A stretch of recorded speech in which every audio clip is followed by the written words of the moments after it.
Good morning friends. आज हम गुण और वृद्धि संधि एक ही वीडियो में आपको समझा रहे हैं।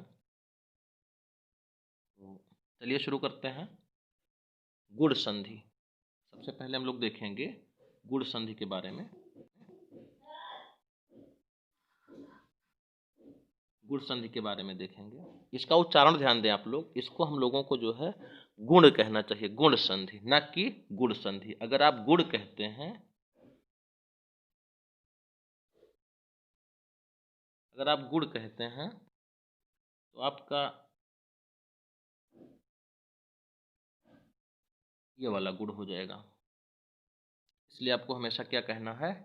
गुण कहना है, गुण संधि। क्योंकि जो टा का पंचमाक्षर है, जो टा का पंचमाक्षर ड़ा है, ये अपने से पहले वाले अक्षर पर अनुस्वार कर देता, अनुनासिक कर देता है। यही कारण है कि जब भी आप इसको लिखते हैं, जैसे हमने लिखा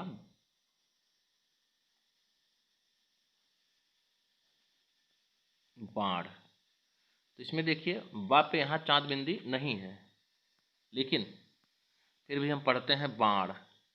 इसी प्रकार से हम देखते हैं, लिखते हैं प्रण। अब क्या यहाँ चांद बिंदी है? नहीं है, फिर भी हम इसको पढ़ते हैं, प्रण पढ़ते हैं, प्रण पढ़ते हैं। इसका मतलब हो गया कि गुण को हम क्या पढ़ेंगे? गुण, गुण संधि पढ़ेंगे, ना कि गुण संधि। चलिए अब आगे बढ़ते हैं।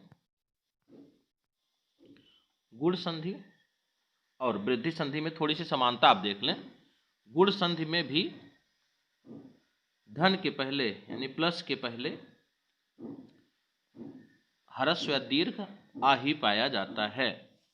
इसी प्रकार से वृद्धि संधि में ह्रस्व के पहले, धन के पहले या पूर्व पद जो होता है वह ह्रस्व या दीर्घ आ ही होता है। तो इस प्रकार दोनों में एक समानता है कि गुण और वृद्धि में प्लस के पहले दोनों में आ ही आता है। इस बात को आप हमेशा ध्यान रखेंगे। अगर धन के पहले यानी पूर्व पद, पहला पद, अगर इसका अ या आ रहा है तो निस्संदेह वह संधि कौन सी हो सकती है? या तो गुण संधि हो सकती है या फिर वृद्धि संधि हो सकती है। तो इसके बाद हम चलिए शुरू करते हैं कि गुण संधि में आ के पश्चात कौन कौन से वर्ण आते हैं। ह्रस्व या दीर्घ ई आएगा, या ह्रस्व या दीर्घ उ आएगा, अथवा री आएगा। अगर संस्कृत होता मित्रों तो इसमें एक लृ भी आता है, जिसकी यहाँ पे कोई ज़रूरत नहीं है हिंदी के हिसाब से। तो इस तरह से हम देखते हैं कि आ के पश्चात ह्रस्व या दीर्घ ई आएगा अथवा री आएगा। अब मित्रों देखिए, ध्यान दीजिए कि आ के पश्चात चाहे ह्रस्व हो या दीर्घ हो, आ के पश्चात अगर ई आता है तो वो आपका बन जाता है ए। और अगर आ के पश्चात उ ह्रस्व या दीर्घ आता है तो बन जाता है ओ। अगर आ के पश्चात री आता है तो बन जाता है आपका अर।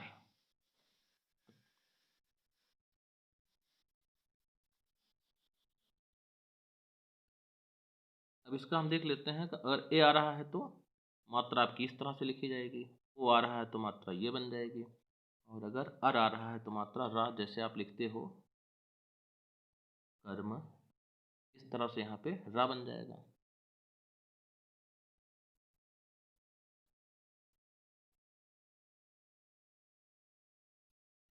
अब हम बढ़ते हैं उदाहरण की ओर। देखिए उदाहरण ध्यान से देखिए आप लोग। देव धन इंद्र, यहाँ पर आप देख रहे हैं आ प्लस छोटी ई, दोनों मिल रहे हैं तो बन रहे हैं ए। और देव में से चूंकि छोटा आ क्या हो गया है? निकल चुका है।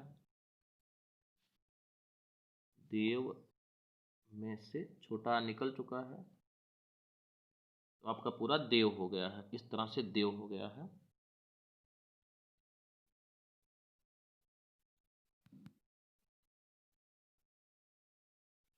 आपका देव प्लस, चूंकि ई यहाँ से हट चुका है मिलकर के ए बन चुका है, इसलिए देव प्लस नृ के साथ जब ए आप जोड़ेंगे तो आपका पूरा हो जाएगा देवेंद्र। इसी प्रकार से मित्रों आगे हम देखते हैं, इसी प्रकार से आगे हम देखते हैं आपका कि गण प्लस ईस, गणेश। यहाँ पर आप देखिए छोटा या प्लस बड़ी ई जुड़ रहे हैं। और इसी प्रकार से रमा धन ईस में आप देख रहे हैं आपका जो नया शब्द बन रहा है वहाँ पर रमेश हो जा रहा है। अब इसमें आप देख रहे हैं कि आपस में बड़ा या और बड़ी ई जुड़ रहे हैं, लेकिन जो परिणाम निकल रहा है वह ये ही निकल रहा है। इस प्रकार से आपका रमेश हो गया। चात उ ही देखते हैं, इसमें आप देखते हो कि पर धन उपकार बराबर परोपकार, यानी आ प्लस उ आपस में जुड़े हुए हैं।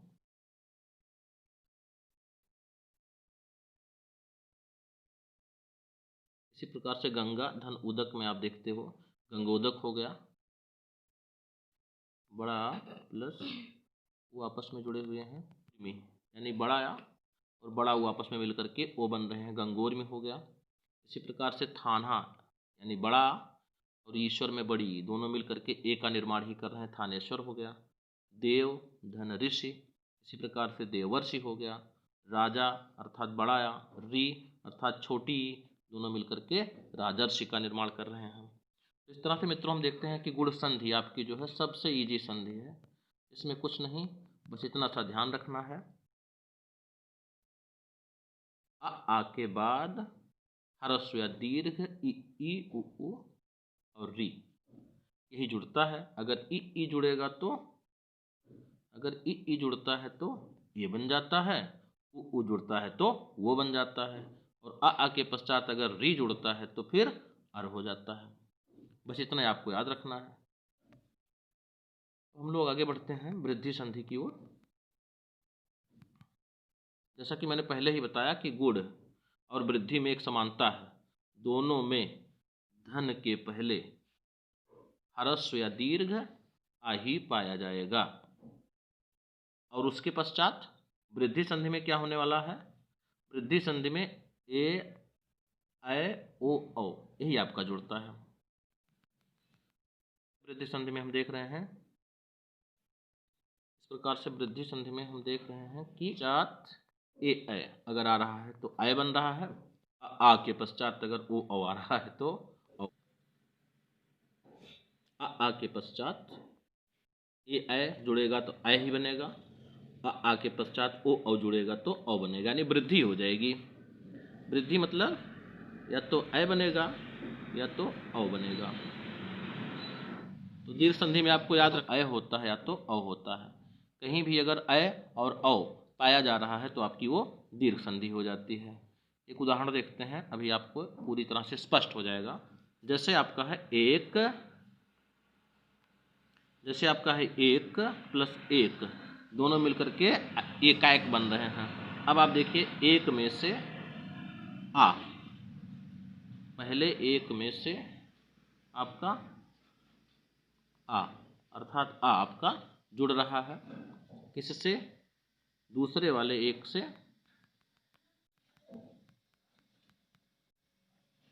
पहले वाले एक से आ और दूसरे वाले एक से ए, ये दोनों आपस में जुड़ करके ऐ बन रहे हैं। इस प्रकार से एक अब हलंत वाला का हो गया आपका, और ऐ आ गया बीच में, का आ गया, पूरा हो गया एकाएक। इसी तरह से हम आगे देखते हैं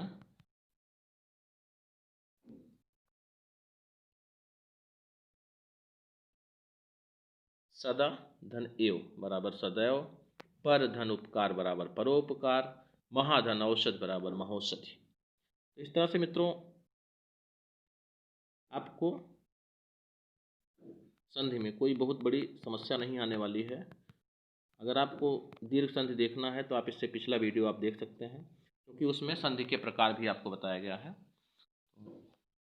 बस इतना सा आपको ट्रिक में याद रखना है। ट्रिक में इतना सा याद रखना है कि आ के पश्चात इ ई उ जुड़ता है तो गुण संधि होती है। आ के पश्चात ए ऐ ओ औ जुड़ता है तो वृद्धि संधि होती है। जो परिणाम निकलता है गुण संधि में वो ए होता है, ओ होता है और अर होता है। जो परिणाम निकलता है वृद्धि संधि में वो ऐ होता है या फिर औ होता है। वीडियो देखने के लिए धन्यवाद। अगर आपको वीडियो अच्छा लगता है तो लाइक शेयर कमेंट जरूर करें।